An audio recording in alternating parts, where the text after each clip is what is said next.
जय भारत, जय संविधान, जोहार साथियों। अभी कल रात लगभग 9:30 बजे नई दिल्ली रेलवे स्टेशन के ऊपर हजारों की मात्रा में लोग प्रयागराज जाने के लिए पहुंचे।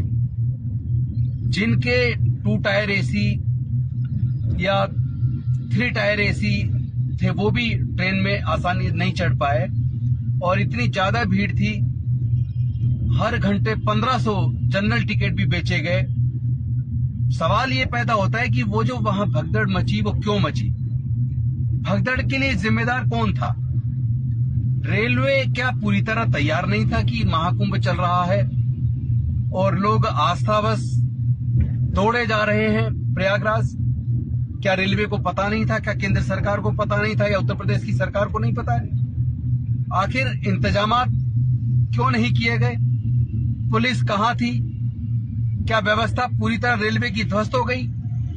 तो इसका जब जांच पड़ताल करते हैं तो हम देखते हैं, हमें कई साल पीछे तक जाना पड़ेगा तो हम देखेंगे ये जो आज के रेलवे मंत्री अश्विनी वैष्णव जी, जितने रेल हादसे इनके कार्यकाल के अंदर हुए इतने तो आजादी से आज तक शायद रेलवे में इतने हादसे टोटल मिलाकर नहीं हुए होंगे। और ये इतनी बेशर्मी से रील बनाते रहते हैं और सच्चाई को छुपाते हैं। इतना बड़ा हादसा, रेलवे ने एक प्लेटफॉर्म चेंज होने का, ट्रेन का प्लेटफॉर्म चेंज हुआ इसकी सूचना दी और उसपे लोग प्लेटफॉर्म दूसरा चेंज करने के चक्कर में भगदड़ में लोग मारे गए, बड़ी मात्रा में लोग मारे गए। अभी बताया जा रहा है 18 मरे। कुछ लोग कह रहे हैं कि सैकड़ों की संख्या में हो सकती है। वो तो हम नहीं जानते सच क्या है, हम तो चाहते हैं कि ऐसा ना हो। लेकिन आखिर रेलवे और रेलवे मंत्री ये इस घटना को छुपा क्यों रहा है? मौतों के आंकड़ों को छुपाया क्यों जा रहा है? अस्पतालों के अंदर जो पत्रकार जा रहे हैं उनको जाने से रोका क्यों जा रहा है? वहां इतनी फोर्स क्यों लगाई गई है? मैं समझता हूं, क्या ये मौतों के लिए केंद्र की सरकार जिम्मेदार नहीं है? क्या रेलवे मंत्रालय जिम्मेदार नहीं है? क्या रेल मंत्री जिम्मेदार नहीं है? और उधर प्रयागराज के अंदर भी महाकुंभ में भगदड़ हुई और वहां पे भी बहुत बड़ी मात्रा में लोग मारे गए, वहां भी उसी तरह आंकड़ों को छुपाया गया। जब भी हम टीवी खोलते तो लगातार हर थोड़ी देर में हर न्यूज चैनल पे, हर फिल्म के चैनल पर महाकुंभ के बारे में गुणगान आता रहता है कि महाकुंभ 140 साल में ये आता है, 144 साल में आप भी आइए, विदेश से इतने लोग आ रहे हैं, फला लोग आ रहे हैं, इतने बड़े बड़े लोग आ रहे हैं और वह महिमा मंडन किया जा रहा है योगी जी का। उन्होंने इतना अच्छा इंतजाम किया है। क्या इंतजाम किया भाई? वहां की जिस तरह की वीडियो आ रही है वो तो बड़ी डरावनी और भयानक है। लोगों के लिए पीने का पानी नहीं है। सुना है कि एक कमरा 25-25 हजार रुपए पर डे के हिसाब से मिल रहा है और टॉयलेट की व्यवस्था पर्याप्त मात्रा में है नहीं। कहीं ऐसा तो नहीं है कि आस्था का इस्तेमाल, जनता की आस्था का इस्तेमाल राजनीति के लिए किया जा रहा है? राजनीति के लिए किया जा रहा है ऐसा तो देखने में भी आ रहा है, वरना इतना प्रचार सरकार के माध्यम से क्यों? आखिर सरकार क्या करना चाहती है?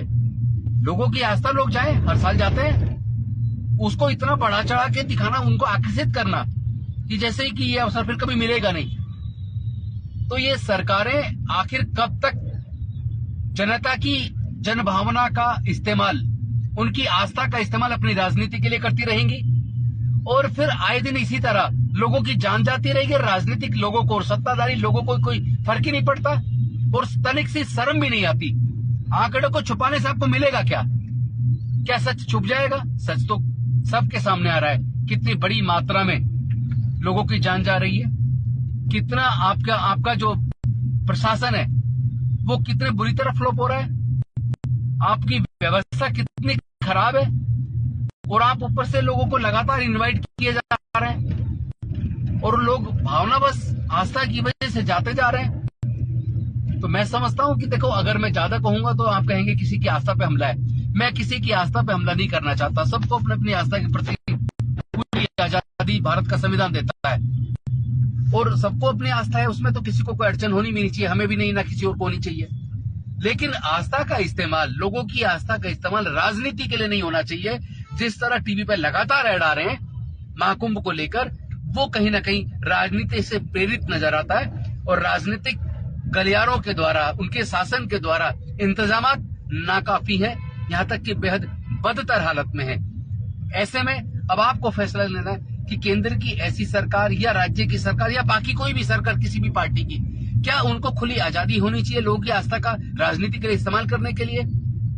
आप केंद्र में सत्ता में है, बहुत सारे राज्यों में सत्ता में, और सत्ता पाने के लिए लगातार आप धर्म के नाम पर लोगों को द्वेलित कर रहे हैं, लोगों को लगातार एक ही लाइन पे ले जा रहे हैं। आखिर भारत जा कहाँ रहा है? क्या भारत को वापस 1000 साल पीछे ले जा रहे हैं आप लोग? ये बेहद शर्मनाक है। हमें किसी की आस्था से खिलवाड़ नहीं करना चाहिए, और आस्था व्यक्तिगत मामला है सबका। कौन किसको मानता है, क्या करता है, कहाँ जाना चाहता है, स्नान करना चाहता है, नहीं करना चाहता, उसको आप टीवी पे इतना महिमा मंडन क्यों कर रहे हैं भाई? इससे आपको आपके राजनीतिक फायदे के लिए आपके कुछ भी करेंगे। ये गलत है, इसको रोकना होगा। अन्यथा मुझे लगता है कि आने वाले समय में भारत अंधकार की तरफ बहुत तेजी से बढ़ रहा है, और वहां विदेश में हमारे मोदी जी देश का अपमान करवाते हैं, सवाल कुछ पूछा जाता है, जवाब कुछ देते हैं। ये सब कब तक चलेगा? तो मैं देश के लोगों से करबद्ध निवेदन करता हूं, अपनी आंखें खोलो, अंधविश्वास पाखंडवाद से बाहर निकलो। आप कभी भी नहाने जा सकते हैं, 1 महीने बाद भी जा सकते हैं, 2 महीने बाद भी जा सकते हैं, कोई मनाही नहीं है। तो ऐसे में जब पूरी भीड़ जा रही है, आप ऐसे में जाने के बाद में भी जा सकते हैं। तो मुझे लगता है कि आपको अपनी आंखें खोलनी होंगी। आस्था अपनी जगह है, लोगों की जान अपनी जगह है।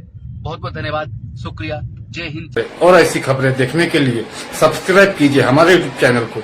वीडियो पसंद आए तो लाइक, कमेंट और शेयर जरूर कीजिए। शुक्रिया।